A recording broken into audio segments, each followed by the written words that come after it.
Happy New Year. It's Saturday, January 28th here at the West End Gun Club. I say Happy New Year because this is the first time I've been to the range since before the new year, due to the fact that we've had heavy rains in Southern California late December, early January. And while those rains have stopped a couple weeks ago, what the rains have done is they've impacted the mountain areas, especially the one that we're located in, because we cross a creek, the road crosses a creek before we get to the range. And when it rains heavily, that creek will start flowing, and it'll start flowing fast and deep. And so what had happened on New Year's Eve or New Year's Day, someone got stuck in a Jeep Gladiator trying to cross that creek. They had to do a swift water rescue. There's video on YouTube, and I'll actually link to that one if I can. If I remember to, I'll link to that video. It was up to the hood of that Gladiator because it just nosedived in because they couldn't tell where the ruts were, and so they got stuck, and I guess they couldn't get out. But anyway, that's kind of a common occurrence here at the West End Gun Club whenever it rains heavily. So while the rains have stopped and we're fine, it's just the road conditions are bad. And so what that has done for us, and for me in particular, is that we've had to cancel the December match and now the January match. We were supposed to have it today. Well, we were supposed to have it last Sunday. Then we pushed it to today, hoping it would be okay. But the road is still bad. And if you saw the footage before, the pre-roll footage for this vlog, the creek's not that bad, to be honest. The water's, I don't know, maybe 1.5 feet, 2 feet deep at most when you dive into it. But it's relatively easy to get through with any truck or Jeep or something of that. Even with two-wheel drive, you should be fine. However, after that, it's just basically a lot of ruts and rocks, and it's been washed out pretty bad. And so you do need a high clearance vehicle, I would say. But I think most trucks could be able to get to it. Even my Tacoma could probably make it through that. Maybe my little 5-lug Toyota Tacoma standard cab. Anyway, that being that, I did come out to the range today, even though I was going to come last week, got lazy, but came out today, and we're going to shoot a little bit. It was kind of hairy getting up to the 300-yard line to put my steel target. There was a lot of heavy ruts there, and I was trying to get my rear locker engaged, but did not engage for some reason. I'm not a fan of the E-lockers, to be honest. I want to switch to ARB air lockers, but that's a whole other conversation. I put a target 100 yards, which I probably should have put it at 50, but the reasoning behind that, or why I should have put it at 50, we'll explain that in a few moments here. The sun just creeped out over the mountain ridge, so it's going to be in my eye while I'm speaking to you right now. But when I said it might be a good idea to have my target at 50 instead of 100 is because of this. I have my Savage 10FP and 6.5 Creedmoor, which you're already well aware of. However, if you follow my Instagram, you probably already saw this scope. Got a new Leupold Mark 5HD 3.6-18x44. The reason why I have this scope is because it's for my lightweight build that I'm supposed to be building. And if you also follow my Instagram, you saw a recent post where I have every single part to build a new lightweight build. Got the stock chassis, the barrel, the trigger, the scope mount. And I don't have the muzzle brake though, but I don't really need that to build it, but you know, that's easy to get. I have all those parts except the action. And so, it's kind of frustrating, but it is what it is. I had the action ordered in mid-summer, and we're still waiting on it. But I have the prefit barrel ready for it, and once I get it, it's ready to fly. And anyway, I decided to put the Leupold Mark 5HD 3.6-18x44 onto my Savage just to try it out, because I have little experience with the Mark 5HD. I've tried a 5-25 on someone else's gun, but this looked really intriguing as far as for a lightweight build. I was debating between this and the Zico or the ZCO ZC420, which is also a good scope, and it's a great small form factor scope, but it's not as light as the Leupold Mark 5 3.6-18. So that's why we're trying this out. And I got it on discount, brand new through Leupold on a discount. So it's not like they're not sponsoring. I have a, how did I get that? I was able to apply under a affiliate VIP discount or something with media, so that's how I got it. So just full disclosure, I did get it on a discounted price, and but it's not like they're sponsoring or anything. So I still had to pay it out of my own pocket, etc. But anyway, I just chucked it on here. I got leveled, ready to go. Let's go ahead and try to boresight it kind of at 100 yards on a big black circle, and we'll see if I can get it on paper. But I just want to try out the scope, and I also have a target I set at 300 yards that we can kind of throw some bullets on after we get this relatively zeroed.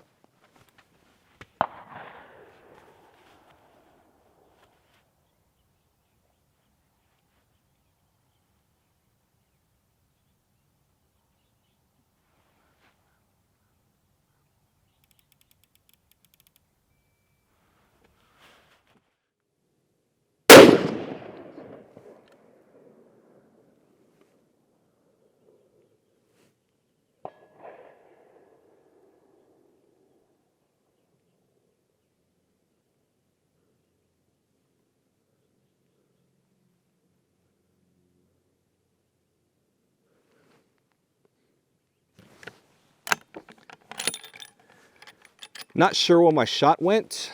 May have to bring it up to 50. I got a really big target out there to reference on my bore sight, but bore sighting isn't exactly perfect. Oh, it's possible my windage is off, to be honest. Let's bring it in. Let's bring in my windage here. Let's see how that is. If I don't get it in two more shots, I'm going to bring it in. But, you know, people talk about laser bore sighters. I just feel that, whoa, help put the bolt in, idiot. But, you know, it just, if you got the range capability, just move it in closer. Nothing wrong with shooting at 50, nothing wrong with shooting 25 with a center fire if you're just trying to sight in.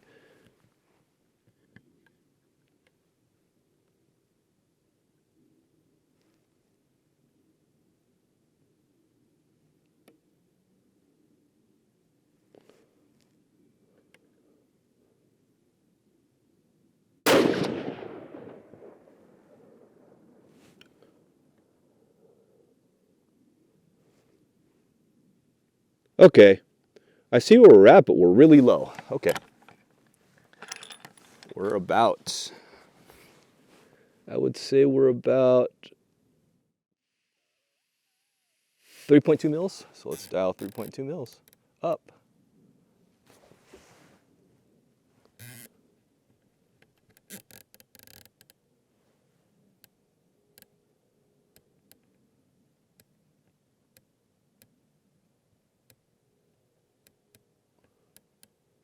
Okay.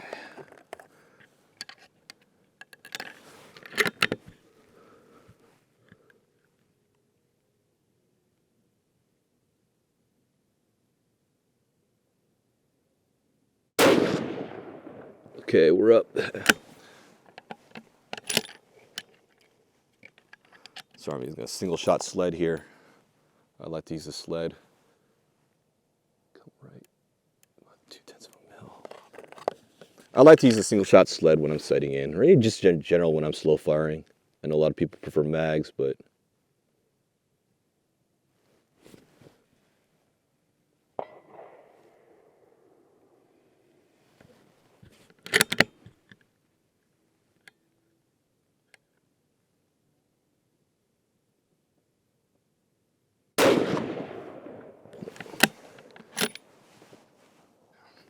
here we are. We have the gun on paper here, aiming for this, shot this. I think my windage is way right, so I had to move it over left. Once I got on, was able to readjust, put the next shot here, next shot here, and two more right there. So I think we're on. I don't think we're good. I'm just gonna hold this. We'll keep it here. I'm not gonna bother to, I guess I could. I mean, the scope's gonna go on another gun later, but I guess I could theoretically go ahead and set the zero stop for this gun and slip the turrets so I can zero the windage if I feel like it. But right now I don't really care because it's not going to be on the Savage until it'll be on the Savage as long enough as I get till I get that other action. So NRL Hunter match, there's one in February and there's one in March in California. The February one, I'm 99%, I'm not going to go to that one. The one is March is San Diego. 60-40 chance I'll go to that one, and I'll bring this gun. If I do go, then I guess I should go ahead and just zero stop my scope. But let's go ahead and just start shooting some 300-yard target, the 300-yard target with this thing, with that scope, and see how it feels. I'm going to go ahead and set the zero stop on this Leupold Mark 5 HD. Here's a close-up of how it exactly works. You see this scope right now, I've already dialed it in right now, so I need 3/10 from bottom. Oh, sorry, 3 mils from bottom, not 3/10 from bottom, 3 mils from bottom. This Leupold Mark 5 HD has this locking turret cap. You see this little deal that pops out. If you want to turn it up, just basically hold it down and you can turn. But once you go back down to the zero, it just pops out and that's your zero stop. And you also get 0.5 mils backwards. You can go down if you decide you need it by just holding down that knob. But then once you to come back out, it just pops out. So we're at 0 right now. So I set it or whatever, and I have where I need it to be as far as my 0. So I'm going to go ahead and go back to 3. That's where I was at. And all you need to do is release 2 or remove 2 set screws, and 1 is already loose. I'll just dial it back down, and you're going to see that little deal pop back out. There it is. It's locked in there to the 0. Let's go ahead and just tighten the 2 set screws, and we are good to go. Probably should torque these, but I'll roughly say those are about 5 inch-pounds right there. So there you go. That's the 0 stop, and I've just dial it, and there you go. Pretty simple. If I need that 0.5 back down backwards, I can go down if I need to, but set to go. Pretty simple. If I need to change it, it doesn't take too much effort.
If you've been paying close attention, you probably noticed something different on this Savage 10 FP, and that'd be the SkyPod. My Savage 10 FP, in previous vlogs, you already know it's in a Macmillan A5 stock, had it for about 15 years. It's inlaid with the CDI Precision detachable box magazine bottom metal, but I've been running a Harris bipod on it for the longest time because of the sling swivel studs. And back when I built this, well, not built this, but back when I ordered this Macmillan A5 stock, you know, this is back when I didn't really know too much about precision rifles, and I thought the Savage 10 FP would be a good platform to build on, and we'll crack jokes about that in other forums. But that being said, I got the Savage 10 FP, you know, put a Macmillan A5 stock on there, and I didn't know much about Atlases, and I figured, you know, Harris is like the best bipod, whatever you can get, and sling swivel studs, whatever. So it has two sling swivel studs and 1 rear, I think. Over the years, I removed the rear sling swivel stud so I can run a bag on there without it like catching on it. So I have a flush cup in there, but I still had the Harris bipod. So recently, I went ahead and just acquired a short rail, the Area 419 Arca rail. This is like a 3.5 inch or something. I was thinking about doing a full length rail Arca to run my bipod or whatever, or on a tripod, this rifle on the tripod. The only reason I didn't do that is because I was just too concerned about immediately having to figure out the gap between the flat of my bottom metal and the Arca rail, because the Macmillan A5 stock is, if you can kind of tell there, it's going to be a weird, you're not going to be able to see, but the flat of the A5 stock is kind of at an angle, and it's not level to the bottom of the bottom metal. So when my action screws fit in there, there's a gap. And not only is there a gap, there's an angle, so I could shim it, which is fine, but then I'd have to find a way to shim it correctly so that it has good enough contact with in between the bottom metal and the Arca rail, so that, you know, it's not squeezing down or whatever, especially when you torque down the action screw. I don't know, I didn't want to have to necessarily deal with that, so I don't know. I ended up just getting the short rail. So the immediate goal was just so I can put on my other bipods. And as much as I like the Harris, I think the Harris is still a tried and true design. I just want to run my SkyPod because it's just better for all-round things, and in competition use or whatever. So put the short Arca rail on my 10FP. So there you have it. That's why I am able to run my SkyPod now and there with the Really Right Stuff clamps. A few weeks ago, I posted a couple Instagram stories about the specific product that I'm about to talk about right now, and that is this Leofoto Tripod. Maybe you can see the logo on the head. It's a Leofoto Tripod. Ordered this late last year, and it came in a few weeks ago, but I just haven't been to the range to mess with it. This is the SA-324C legs with the MA-40 head. If you're looking at it, it looks like a Really Right Stuff tripod. I mean, most tripods now, as far as carbon fiber, they do look like it. But this one in particular looks very much like a Really Right Stuff TFCT in terms of the way the segments hit the platform. So it's very close to get that thin form factor there when it's closed up. And of course, the head itself. This is the MA-40 head. They have an MA-30 head, which is it's a little bit closer in design to the Anvil 30 because it comes with a lever lock. It's a little bit larger, I believe, and this one comes with a knob twist lock for the clamp.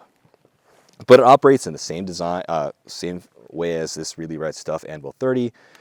Lever to control the ball movement of the head. Same thing here. Very close in design. I ordered this only because, I clown on Leofoto. I'm a Really Right Stuff user. I've been using Really Right Stuff for several years, starting off in photography with their plates, their L plates. But I wanted to try out Leofoto because everyone uses Leofoto now. Like, a lot of people use Leofoto. Not everyone, but it's very popular because it's lower cost of entry than, say, Really Right Stuff. So I ordered this. It was about $330, I think, for this. So it's not that expensive. But I will say right now, I'm going to do a write-up. This is not a direct comparison to my TFCT 3.4. It's got a thinner carbon fiber tube that they use for this one, and based on the tube diameters and whatnot, and they have other models with larger tube diameters, this one is probably more in comparison to a TFCT 2.4, which is thinner, slightly thinner on their segments, and I think that would be a little bit more of a direct comparison. But in terms of weight and whatnot, and maybe load capacity and sturdiness, but we'll go ahead and just get a feel for it since I only have a TFCT 3.4. But we'll go get a feel with it against of this against that and see how it is. But interesting tripod. I figure it was a low investment just to try it. So let's go ahead and mess with it. Take some shots off of it.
First thing I immediately noticed when shooting off of it, it's really easy to adjust and lock into place. I need to retime my Anvil 30 because it's hard to open and close, lock it into position. But I mean, it's more of a timing issue and I can adjust that myself. However, after I get locked into place, take my shots, which I can, there's a lot of torsional camming on this Leofoto tripod.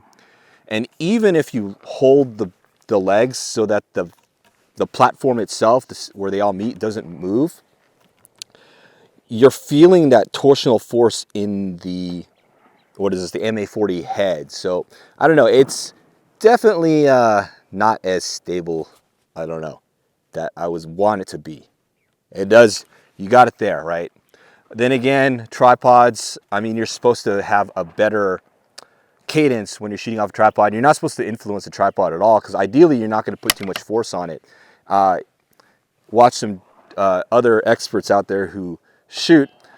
I mean, a lot of people will try to do the whole sling thing where you're bringing everything in, but I think there's just more, there's a little bit of merit to not influence the gun, just taking a natural position, kind of lightly touching shoulder, taking a shot, let it recoil into you a little bit, so that you're not causing the shake, because that's why people are slinging up and getting a sling on the gun and kind of ratcheting themselves in there, making a tight position here.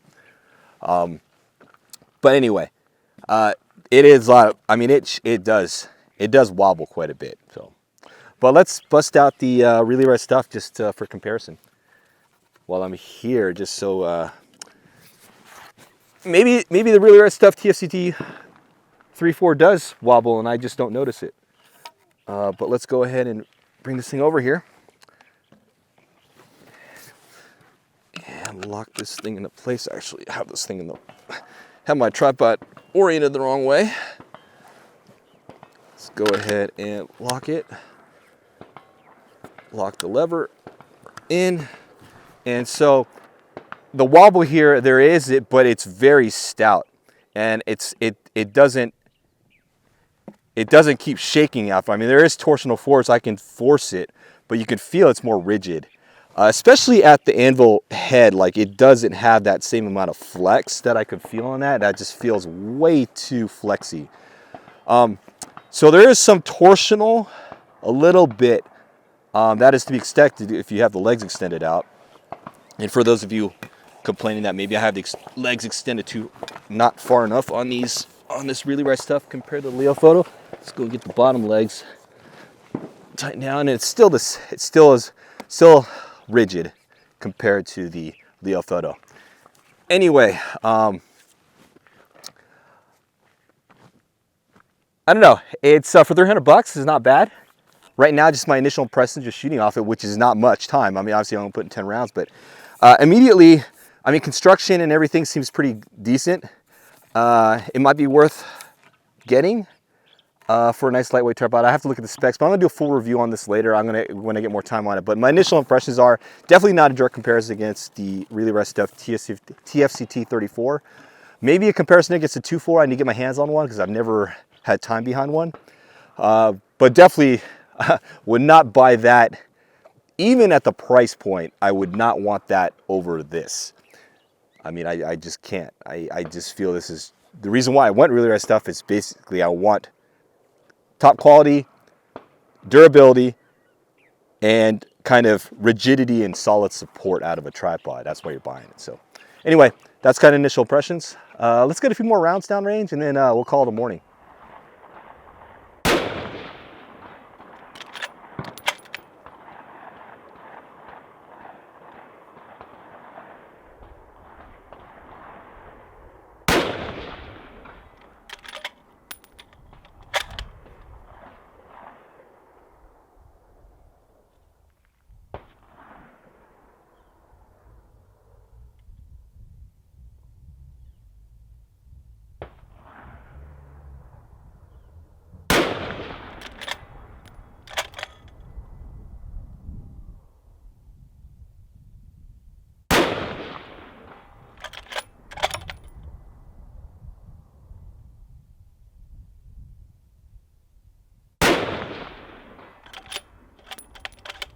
A quick look at our steel target here. I believe this is a 10 by 10. I got a 1/2 inch, I think it's a 1/2 inch target from JC Steel. So my first impacts of the day were high, and I brought it back down. So we're pretty much here. I only needed 0.8, I think, with the 6.5 Creedmoor, even though the applied ballistics told me 1.0 or 0.99 rather. Maybe my data's wrong, my velocities, but I did plug back in 2950 with 130 grain AR hybrids, and it was still, you know, at 1 it was high. So I dialed down 0.8, we're around here, so pulling some shots here. Actually, these are the 308 to be honest, my Remington, so I was hitting here, but Creedmoor's on. I mean, I figured this is probably a 4-inch group, which is not great at 300 yards, but 4-inch, 5-inch group at 300 yards, but that's off a tripod. Was shooting all solely off a tripod. I'm gonna call this range session a wrap. First off, the 2 new items here, the Leupold Mark 5HD 3.6-18x44 and this Leofoto 324 with the MA-40 head.